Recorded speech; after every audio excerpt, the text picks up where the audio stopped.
All right, welcome back. The show continues live from New York City. Thank you guys for tuning in for the cast-off. This is Season 1. We are going to find one caster to send to the Call of Duty Championship presented by Xbox. That's going down at the end of March. But as of today, we're going to be sending 4 of our finalists to the North American Regional Finals to cast alongside us.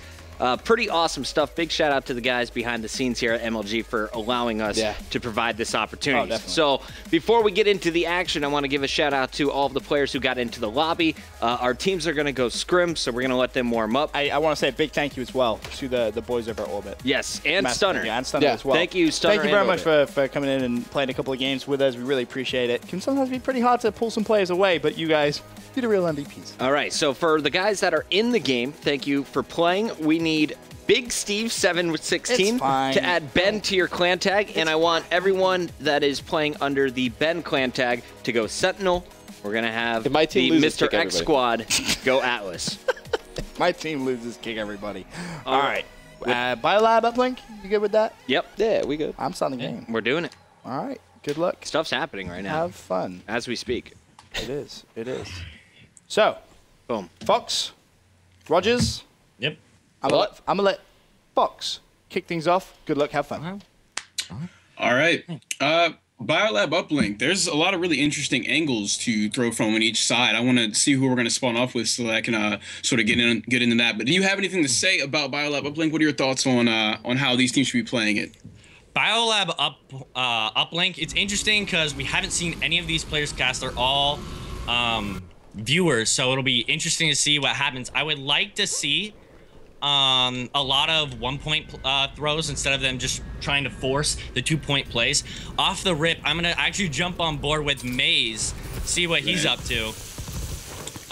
Looks like he's gonna be pushing this right side, maybe trying to get behind the uplink, maybe take out a couple players, then hop on and maybe try and push into the enemy base. Right, he's pushing out here right into the uplink spawn, even though they only have 1 dead. He's gonna play for this gunfight now, but I think that he should have waited for the gunfight first, because I mean, if he got that ball, he'd be running right into a gunfight. He also did not have trophy or hardwired on it first. And for my opening classes, I prefer seeing players do that because they know the nades are coming. Yeah, it looks like Jaleb is actually pushing right into the space. He gets taken out by the canister by Mosquito. I'm gonna jump on board with him as of right now. Looks like he's overextending through this green side into Eskies.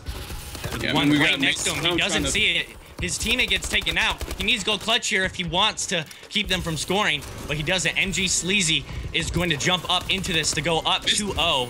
Sleazy's getting a nice dunk. There we go. They're gonna be playing the reset here. Hopefully it doesn't run right into that toxic smoke. Looks like he's going to play blue. And he's gonna try and find a good angle with that sub. If he was in this position with an AR, it'd be fantastic. But I think he's gonna get at least 1 kill in the situation regardless. Oh, he does not. Wow. J-Lib goes down by Mosquito. I'm gonna jump on board with him since he is super weak.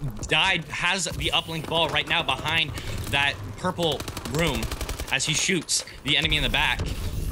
Yeah. All right, we're gonna see Mosquito pick up the uplink ball from Team Mr. X. Always looks like he's in the middle of he's gonna get two-pieced here by CJ. That's a very nice play by him. I want to see what he's gonna do with the ball. He actually opts to let Mr. J-Lib grab the ball. I think he's gonna go for this jump, this throw right here near top green. Is he gonna make that? Oh, yes, nice shot by J-Lib. The enemy, it looks like he may have jumped off the map there. After the ball reset, 2 minutes of gameplay in. The Atlas team is up 3-0 right now. J-Lib taking out Maze. Maze just not hitting his shots right now. He's 1 in 6. Yeah, J-Lib's going for the top blue throw right here, but it looks like there's a player on the green railing that might be able to stop him. No, he does not, but he could have thrown off his accuracy, but no.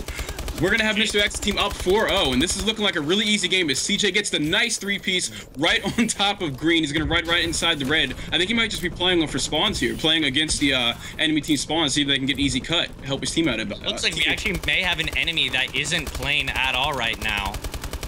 I believe that is Big Steve. Yes, it is. CJ, after getting his 2 kills, he is pushed up into the enemy base, trying to clear out green and to force those spawns out so they spawn Eskies, so they can get a clear shot and a clear throw at this ball. J-Lib throws again. He scores.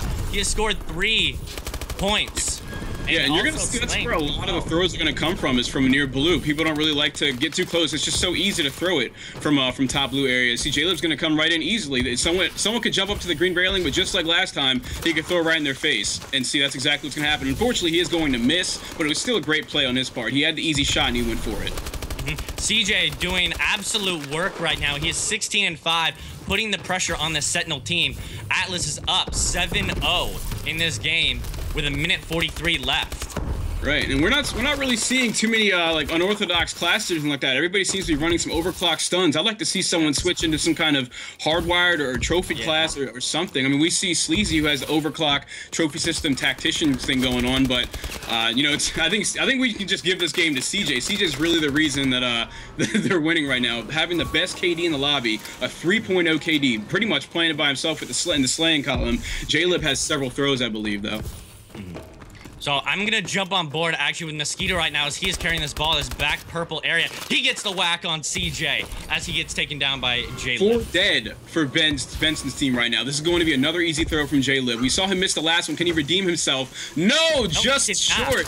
And it's going to bounce off, so he can't even recover it. I'm going to go on board with CJ as he is pushing into this purple, trying to get a little bit of ball control here. And it actually looks like he is rocking. Right now. I think we should give him some attention. He's actually has the perk that knocks out all the stuns right now. I actually can't remember what the name of that is off the top of my head right now. Hardwired blocks stuns and EMPs. J-Lib is another shot. Oh my goodness. Not his day right now, for sure. We got 4 up for Benson's team. However, the ball guy is going to be taking out CJ with the nice 2-piece sitting inside of purple. I want to see if he's going to make something in this play after he gets this next heal. Someone should be going for this ball and getting a last-minute score in. They don't really need to. They could just throw it right on top of blue or purple and just play the clock out. But I think they're getting greedy and they just want to get this extra point because it doesn't really matter. As he actually missed that shot and it falls off the map, it's going to be reset. We are going into halftime. 7-0. Atlas is up against Sentinel. All right, guys, pause right there. We're going to let you go for 2 more minutes. So far, pretty solid stuff on both ends. I just want to clean up you guys talking over each other. So make sure you're doing throws here in the next 2 minutes. Every time you're done talking, either just lay out until the next guy starts talking or introduce him, throw him a question, hand it over. So we're going to pick things up. FoxTheDon, you are going to be bringing us back in 3, 2, 1. All right, thank you very much for that, Puckett. We're going to start off here with Mr. X's team leading the charge. CJ still going off right now, 25-8, playing phenomenally. He's setting things up really well for J-Lib and Sleazy to get some nice points. They're going to push through ice here. I think they're trying to play for a flank around purple. However, I don't think that there's really too many targets over here. They're all getting taken out pretty easily. They can get this uplink ball, and they're probably going to run it through the turret. However, there's a player in snow. What do you think he's going to do here? Well, it looks like he actually just threw it to Mosquito. Mosquito trying to get the ball out and push through that bottom little hallway to get the ball all the way back to mid-map. As he has done that, just that. He's trying to overextend on this top green crane. He cannot get the 1-point throw off as of right now, as Freaky picks up this ball. It looks like they're going to try and overextend through green into top Eskies, as he throws it right at his enemy team, and the enemy throws it right off the map. Right, I want to see Freaky stay alive here because he's actually running some nice score streaks. I want to see him make it. He's about halfway there. If he could just play for it, he would have a nice assault drone. I'm not sure what attachments he would have on there. Maybe some AI-controlled assault drone, which would be huge for them. You can just get this lead even deeper than it already is. But I think we're going to have another dunk here soon. It's Freaky's jumping off of top Eskies, dunking it right there. That's two points on the board for Freaky. Now he's up to 3 with a 1.0 KD. Yeah, as the ball is reset, it looks like Sleazy picks it up as Mosquito takes him out. That is 2 dead from the Sentinel side. Atlas up 9-0 with 3.5 minutes left. It looks like he's going to go for this 2-point play, and he gets it. He does. Very nice. Very nice. CJ taking out Big Steve. J-Lib and Sleazy also get another 2 kills. That's going to be 3 dead from this Benson team. Right, if you look at the map positioning here, it looks like it's a 2v2 situation around square and purple. J-Lib looks like he's not going to come out on top, so we're going to be on board with Benson's team. They should be in control right now. They should be nearest the ball with the most people alive. Let's just see how they play this out. Looks like they're in the base with it. All right, let's see what they can do here. What do you think is going to happen next? It looks like Big Steve, he's going to take this ball and try and overextend it through this green side. I want him to hold back a little bit and wait for his teammates, but it doesn't look like he's going to. He's just going to go for the 1-point play, and he actually misses it. Looks like the ball is still alive. Can they capitalize on it as the enemy picks it up? CJ. Looks Looks like they're going to push right back through this green Eskies area and try and get a maybe 1 or 2 point play. CJ picks up one. That's 3 dead from the Sentinel squad. 9-2. Can they get a point right here? I do have to agree with you on that play where you said he should have held back a bit. That definitely would have been beneficial. Either he could hold back and try and play for the dunk, or he could go for the throw, which he did, which I think was fine, but he missed, and that's kind of what made the whole play a bust. Yeah, exactly. And, you know, it actually hurt him for that. The enemy team, I believe CJ actually took that ball and ended up getting a 2-point conversion on that after that. Anyway, end of the game, 11-2. It looks like Mr. X's team is going to win this Biolab uplink. Mr. Rex's team is the greatest. Guys, let's break it down. I want to start with... I can't even lose on grabbing random people. I want to start it off with Rogers. Rogers, you had key moments where you had really strong individual play-by-play. You got greedy. Even after the halftime when I told you that I need you to do more handoffs, you kept going. You were back in that solo casting form. Fox gave you really nice ins and outs, but you would kind of fake him out with a pause and then picking it up again. Really need to work on just working with another caster, and it's really something that's difficult unless you're practicing it on a regular basis.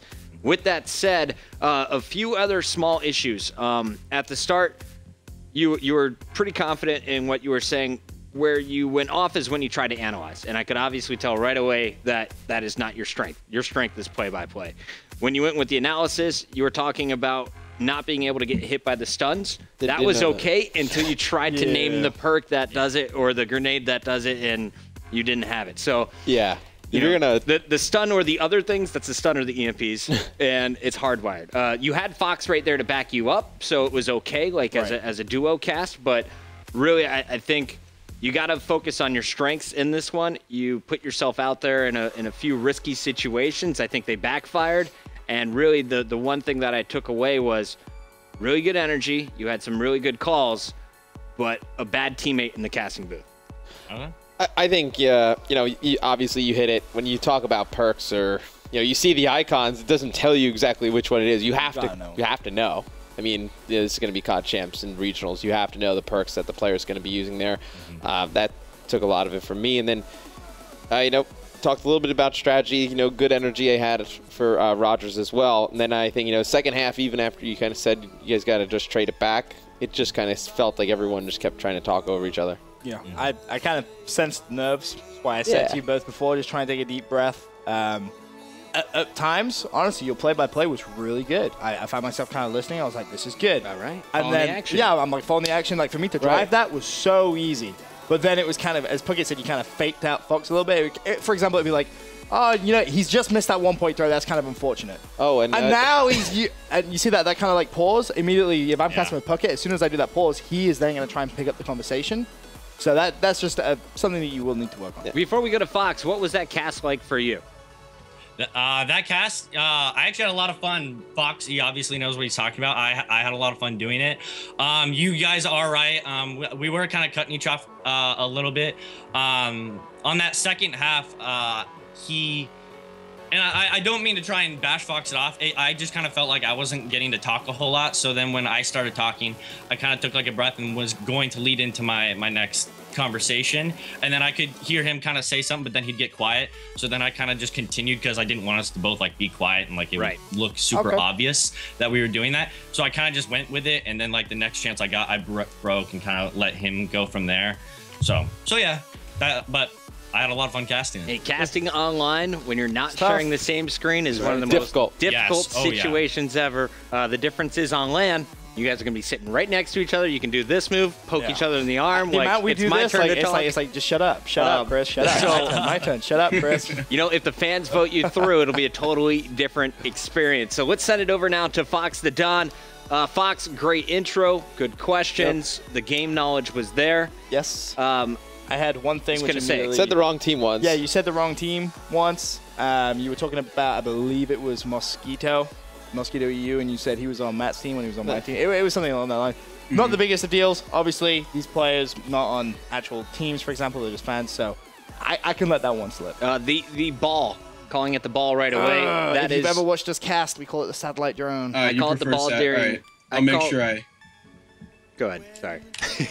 Yeah. No, the ball it's the shape, right? Yeah. It looks like a ball. You're playing basketball basically in this game. At times it feels like, but really when you're doing COD Champs, you got to go with their terminology: satellite drone. Yeah. The satellite, the drone. Drone should replace ball in your vocabulary as you're working towards. Yeah. Yeah. Absolutely. Thank you for that. One thing I kind of disagree a little bit on, I guess, was you being quiet at the start of a sentence. I didn't really think you were very quiet. Yeah. I just felt, again, it was that kind of being talked over. You tried to stop, but then you respectfully kind of stopped because you didn't want it to be a cluster of everything. I picked up on that, so don't feel too nervous if you feel that you didn't speak too much. But honestly, your analysis of the game was really good, especially at the very start when you start talking about, oh, I'd love to see these players use hardwired at the start. You know they're going to be, getting stunned. Did I see them use flak jacket, trophy system? You know the nades are going to be coming. That was a really, really heads up shout. Pick up on the assault drone was big. Yep. Mentioning how it could be even better than a default assault drone. So I was really impressed with kind of those calls. I thought you guys brought the energy. I was entertained during that. I think Uplink is definitely easier than Hardpoint. Even for Ben to drive. Otherwise, it's just kind of chaos for the viewers to try and follow. So we'll stick with Uplink moving forward. But very good job from both of you guys. I think you guys both have a lot of potential, and best of luck moving forward. Fox, before we leave you, though, I want to ask you the same question I asked Rogers. What was the cast like for you? I think it was great. I think that it was a great experience to finally be able to work with another caster. I think that one of Roger's strengths, like you said, is play-by-play. I think that one of my weaknesses that I'm actually trying to work on is being able to flip through players faster. I'm always analyzing what's going on, but I can usually do that by the mini-map, but I need to recognize that there are viewers that want to see it in the first person, and he was able to do that really well. So I think that I definitely enjoyed someone that was more worried about, switching screens and stuff like that, and I think I liked that a lot. It was a lot of fun, great experience, great learning experience, much better than this Sunday where I casted the r/COD competitive tournament. I casted the entire tournament by myself, so it was a bit of a bother, but this was great. Yeah. I don't know how you managed to do the whole thing. I used to solo the 5Ks sometimes on the weekends, and it is a grind. Did no one tell you you're soloing EU regionals? Yeah. Good luck. You didn't get that memo? I could be. Sorry, buddy. Yeah. All right, guys, we're going to commercial break. Big props to FoxTheDon and Rogers. Keep them in your mind as we get to the fan voting later. We have one more set of contestants here live on the cast-off. Don't go anywhere. When we come back, it's Aaron FPS and my man Chance.